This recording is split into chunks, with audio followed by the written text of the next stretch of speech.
as we live during a period of time of mass deception, those that desire to live successful spiritual lives must engage in a way of life that is hard for most people to accept.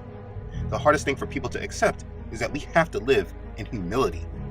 We have to at some point accept that all that we were brought up to know and think of in regards to this world is a lie. And everything that we know needs to be relearned in a foundation of truth, and with Yah and His Word at the center of it all.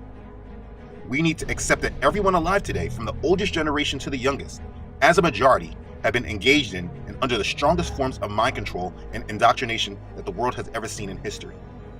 It comes from our television and movies that's providing predictive programming, along with shaping our ways of morality and increasing our tolerance of evil, pushing new social norms that have never been accepted by society as a whole since the foundation of this world, while adding that every one of us who has been a part of the education system has undergone severe indoctrination that for most is unidentifiable. Well, what is indoctrination anyway? Indoctrination is the process of teaching a person or group to accept a set of beliefs uncritically, meaning they teach it, you learn it, and accept it as fact, period. There's no question. And for every one of us that has been a part of the education system of our country, one main topic that we have been indoctrinated into a way of thinking about is about the subject of race or skin color. We have been conditioned to think about the color of our skin, but really only in regards to two races. And this indoctrination is a very strong, severe one, because it is all about spiritual deception that has been taught through the flesh. About a month ago, I started this series about understanding Israel. It has been a very important topic because as we get closer to the tribulation period, we will find that this period is all about Israel and Yah desiring to lead them back to Him. We also have found that the many hijackers in regards to the faith have made it so that we have learned of Yah through them while rejecting the important influence of the Hebrews and Yah's direct steering and guidance of them. Instead of us learning about the success and failures of the only people who have been led by Yah directly, we have been indoctrinated into a very Hellenized way of understanding the scriptures, which has placed people in spiritual deception while making them feel as if they are truly in a relationship with our Creator. When you fully understand how severe this all is, you really come to terms with understanding why Yahusha said the path to life is narrow and difficult, and few find that path. We have been taught such a broad way, and because of indoctrination, people have just been in pure acceptance of it all. Anyways, where we're going in the rest of the Understanding Israel series is going to be dealing with skin color, because as we move into more modern history, this is how the writers of history have documented it. And before we go there, we need to really get a handle on race. I want to clearly speak about this so that there is no confusion, and also in hopes that those that have been indoctrinated into Satan's way of thinking can humble themselves and realize the influence and shake it off. We all must come into a more biblical understanding based on Yah's way, and also the way that the people during these biblical times that we read of and try to learn about, how they looked at the world. Let's begin. Okay, so this subject is not new. I spoke on this subject about 3 years ago. The information and understanding has not changed, but the teaching needs to be updated and refreshed. As I've been making this series about understanding Israel, race continuously keeps being mentioned, even though I have not mentioned skin color once. Yes, I do illustrate them in the animations, but that is not about race, more than trying to accurately depict history. I have also spoken about the fact that I believe that a portion of the scattered Jews are of those that were taken captive during the transatlantic slave trade, and then brought to the United States and the Caribbean. But again, this was not about race. But unfortunately, this is all that people saw. People unfortunately see skin color before nationality. The people that were taken as slaves had an original nationality. They had their own culture. It's not about their skin color. But again, skin color is the first thing people see, unfortunately. That's the indoctrination. But you know what the crazy thing is? This is not unanimous among all races in skin color.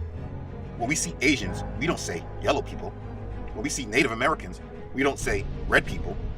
And I did not make those classifications up. That is history, and that will be explained here. Race is really only drawn out and thought about between two races, white and black. And unfortunately, many people don't see that this is occultic in nature and mainly supporting the occult idea of a duality and the promotion of Masonic ideas in their black and white chessboard symbolism. But either way, we need to understand race and the idea behind it. Believe it or not, racism is a fairly modern idea. Over the history of our world, people did not classify people by their race or skin color. People were classified by their tribal names or by the nations they represented, such as the Persians, Greeks, the Jews, Saxons, Ethiopians, Egyptians, etc. This is especially true when we understand it from the Bible. The Bible does not speak about race or color of skin. That is not how the world was divided. But make no mistake, during the biblical times, the world was divided from Yah. There were his chosen people, who was Israel, and there were the strangers who did not know him, which were the other nations, the Gentiles. If you ever read the Bible, you will see him speak about the separation often. Now it shall come to pass, if you diligently obey the voice of Yahuwah, your Elohim, to observe carefully all his commandments, which I command you today, that Yahuwah, your Elohim, will set you high above all nations of the earth. That's Deuteronomy chapter 28, verse 1. Go therefore, and make disciples of all the nations, baptizing them in the name of the Father, and of the Son, and of the Holy Spirit, teaching them to observe all the things that I have commanded you. And lo, I am with you always, even to the end of the age. Amen. Matthew chapter 28, verses 19 and 20. And he has made from one blood every nation of men to dwell on all the face of the earth, and has determined their pre-appointed times and the boundaries of their dwellings. Acts chapter 17, verse 26. After these things I looked, and behold, a great multitude which no one could number, of all nations, tribes, peoples, and tongues, standing before the throne and before the Lamb, clothed with white robes, with palm branches in their hands. As Revelation chapter 7, verse 9. You see, there is not one mention of skin color here, or race. The world is not thought about by the color of people's skins, but by tongue, by tribe, and by nation.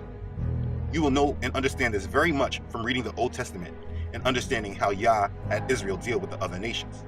And then, if you go to Revelations like I just read, you see that in the end, it's still looked at in this way.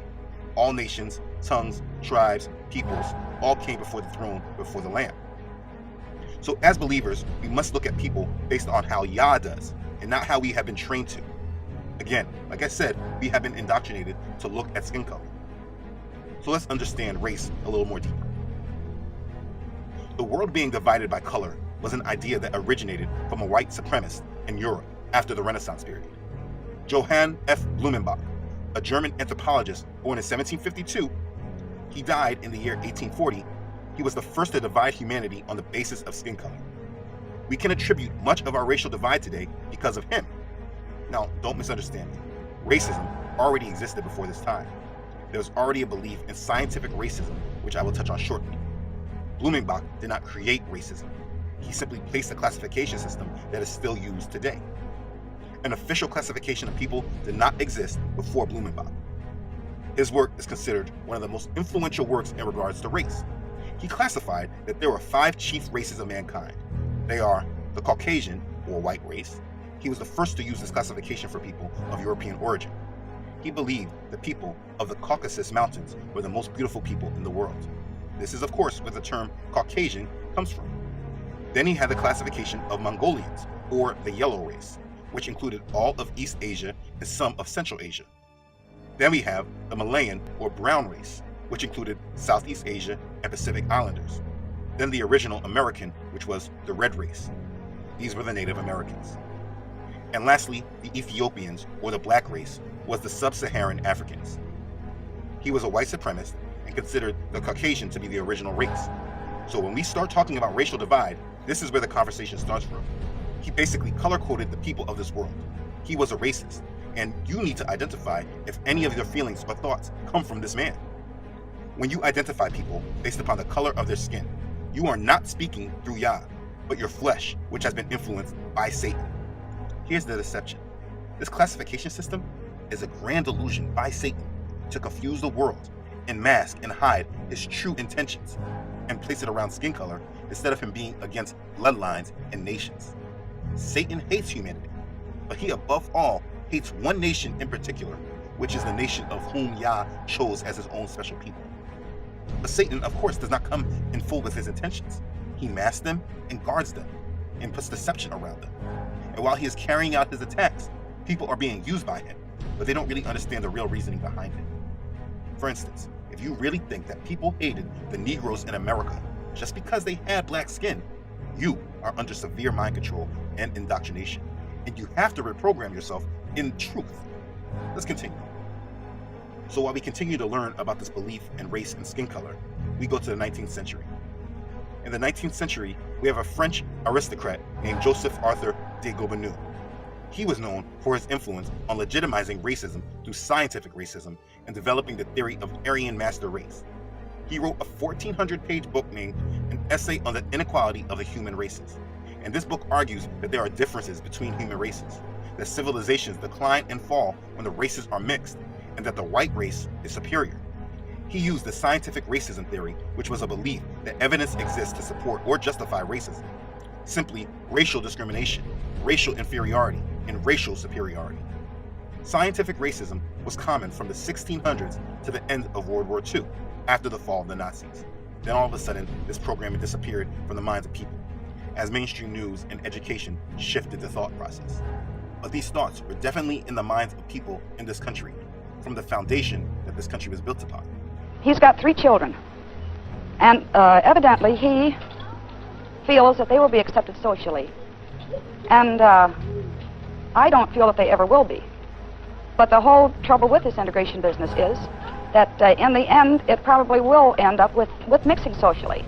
And you will have, well, I think their aim is mixed marriages and becoming equal with the whites. But the only way they're going to do that is by education and by bettering themselves, not by pushing in the way they have here. But yes, those way of thinking was publicly denounced as racist. It was this man, J.A. Gobineau, that really helped legitimize racism as being valid. Now, there were many others like Houston Stewart Chamberlain, 1855 to 1927, who wanted to advance the supremacy of the white Nordic race and its culture. What I'm trying to show is that these thoughts were not uncommon. And the point that I'm trying to make is that due to the influence of men like the men that I just shown and others, this is where we get the division of race today. They added a psychological value to race that made people believe it was so. Basically, being that at the time, European civilizations were dominating much of the world through inhabiting foreign lands and possessing major breakthroughs in technology, they believed that they were obviously superior and that others were inferior. This was racism, and it led to horrible racial philosophy and eventually the events led by the Nazis that was said to start World War II. So please understand, any view of racism, black people, white people, racial division, all of it is a very modern idea. It's not more than 2 to 3 centuries old. It is not how the world viewed and classified people before then. Now, that doesn't change anything, obviously. Knowing this will not change racism today, but it should change many people's understanding of where these thoughts come from. If you believe that your race is superior, it's because of the theories of white supremacists, starting from the 17th century. Looking at the white race as the ones that are able to get it together and hold jobs and be civilized is an idea of white supremacists. This is not a natural view that has been held since the beginning of time. Or the reverse can be said. If you believe that the black man is superior because he's physically more endowed, that is a twisting of white supremacy. You only see skin color because a white supremacist classified people in this way, and the world eventually adopted his thinking. And then formal education and mind-controlling programs like The Cosby Show kept the classifications going. You see, the powers that be want us to think in this way, and it's all for a purpose of division. This is racism, and that's the condensed history of it. You have to understand and place all of this in perspective. Before the times of the Civil War, America was much different than it is today. They did not need to teach on racism and the promotion of another because of skin color. Americans owned slaves, and they looked at the slaves as 3/5 of a person. Article 1, Section 2 of the U.S. Constitution declared that any person who was not free, meaning slaves, would be counted as 3/5 of a free individual for the purpose of determining congressional representation. The 3/5 clause thus increased the political power of slave-holding states. Yeah, they thought of the Negroes as only being 3/5 of a person. Anyways, racism did not need to be taught during this time. The classification system was already there. There were the free and there were the slaves. Where the indoctrination came into play is after the Civil War. Racism was actually taught to this generation. And if you don't want to believe that, just understand that they had segregated schools. The foundation of the country as we moved into the industrial age was based upon segregation, where people were taught to hate each other because of the color of their skin. You must understand that schools didn't stop segregation until 1954, with the landmark Brown versus Board of Education Supreme Court case that outlawed segregation in schools. So you have at least half a decade in the 20th century where people were taught racist ideas. Then we had their puppet boule member, Michael King, used as a bridge and an enforcer of the idea that the hatred that people had against the Negroes was just about skin color and nothing else. And then they passed the civil rights legislation that prohibited discrimination on the basis of race, color, religion, sex, or national origin. The country looked at this as all about color and racial identity. And then the next generations were taught about it in schools. We were taught about Michael King and his I Have a Dream speech. We were taught about it in our television shows. Rudy, what are you looking? From the prodigious hilltops of the capital, let freedom reign. From the mighty mountains of New York, let freedom reign from the hiking Alleghenies of Pennsylvania. Let freedom reign from the snow-capped Rockies of Colorado. Let freedom reign from the curvaceous slopes of California. We were taught about it through our news and our politics. Race and color has been our primary way of thought. When you talk about skin color, you are only speaking about it because you have been indoctrinated to look at the world in this way. But again, this is not done specifically with all races of colors, but you will mostly always see this thought centered around the Negroes. Let me ask you, if you're Caucasian and your family came to America from Europe, are all of you the same tribe of people? Do you not classify yourselves as Irish or Italian or Polish or something else? Well, they did back in the early 20th century after coming in through Ellis Island. Yeah, there was different classifications of Caucasians. Or what about when we speak about Asians? Do we just say Asians? Or to really understand who we are talking about, do we say Koreans or Japanese or the Chinese? Yeah, the different classifications based on their nationality. But for some reason, when we identify the race we call black people, we just look at them as Africans. Africa is basically taught to us as one type of people that come from there, black people. Black people are African, and we all are part of the same heritage. That's it. This is unfortunately how people think. Yes, this is ignorant, but this is based upon the indoctrination of our education system. I mean, I want you to really think about all the world history we have learned about in schools. How much of history have you been taught about Africa? We are basically taught that these people are all the same and their history is unimportant. I really want you to think about it. Even now, with all of this knowledge, with all of these DNA tests and all of our technology, how come it is still so that the people that descend from those that were taken in the transatlantic slave trade still have not been told where they come from and to what people they belong to? They have basically told us and taught us that we were just slaves. That's the extent to our history. We are taught that where we are defines us, and our heritage before slavery is not important. With all of our knowledge, why is it that these people have not been able to have an identity outside of the land that they were sent to as slaves? I mean, the title African American is racist by itself. Look at this. This man is an African American, but he has a different skin color. He was born in Africa, but moved to the United States and now is a citizen. So he is African American. But we use the term African American to only talk about the color of people's skins, which is black. Again, this is indoctrination. I really want you to ask yourself, why is it that African American history is only about history after slavery and not before? Why were the slaves that were brought here not able to read the Bible on their own? If the Bible was such a tool of control for the Negroes, why didn't the slave masters educate them fully so they can learn how to read the Bibles for themselves? The point I'm making is that when we look at Africa and black people, if you do not understand the world through biblical eyes, you are looking at it through tainted eyes that only see skin color. And this view that you may see things from severely stops you from understanding big topics of truth, like the Understanding Israel series, that have so much more to do with the national identity and heritage of a people more than the color of their skin. During this series of Understanding Israel, when people would comment about race and why am I talking about skin color, I would make the same point to them that often just went over their heads. I would tell them that until they stop looking at the world through the vantage point Satan has created for them, they would not understand this topic. I was not talking about skin color, but I spoke about a group of people that are a nation of people. They were the Negroes. There was a reason for that name. And the Negroes are not the only tribe of people that existed in Africa. Africa is a huge continent, and there are many different tribes of people there. It is a fact that other tribes in Africa assisted the Europeans in identifying the Negroes to be sold in slavery. Those involved in the slave trade did not just go up and grab up random people based on skin color. But because you have been indoctrinated into these thoughts surrounding race and skin color, this is unfortunately the primary reason why you may think this. And what is desired is for people to remove themselves away from this way of thinking if you want to understand things from the ways of the Bible. Yah did not separate the world by skin color, but by nations.